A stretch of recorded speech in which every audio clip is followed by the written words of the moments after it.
choose for anything that they don't like. I mean, young people are really an oppressed group, and are treated that way in sort of in the culture. And the fact, for example, that we're going through this incredible conversation about education reform, and nobody's asking the students, right? They talk about how do we evaluate teachers, and who's saying, well, of course, the young people ought to be invited to contribute their evaluation to the principals. Who knows better than the young people, right?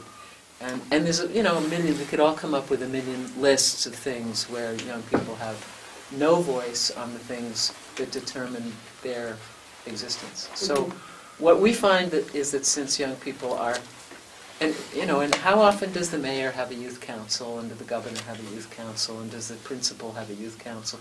Sometimes they do. There's some degree, maybe, I don't know, 20% of the time.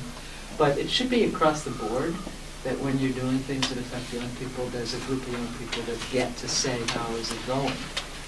I'm happy that President Obama is about to create a national youth council, and has put out on a website an invitation to a summit for young people, and they had to shut it down in 48 hours because the demand from young people to attend that was so huge and way beyond what they expected. So now they're going to do a lot of it by internet. They're inviting young people's opinions. So when people with power invite the opinions of young people in a serious way about the things that they're going to make decisions, the young people will flow into that space if they think it's real respect for their opinions and their perspective. And so the people who really need to be trained to invite the opinions of the young people are the people in charge of all the institutions affecting the young people. And then we would get engagement. And if the young people could be involved in hiring the staff, hiring the teachers. Use the word kids since we came into the room.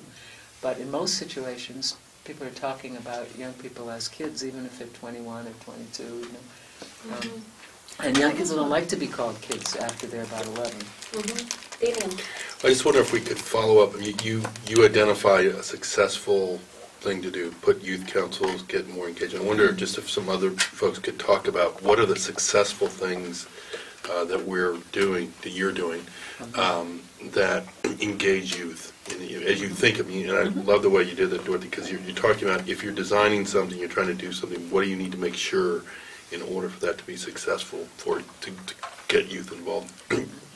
So I completely agree. Let me just take 1 minute to introduce Paula Ricard, who is the Ashoka U.S. Director. So I just wanted to let you all know that we had another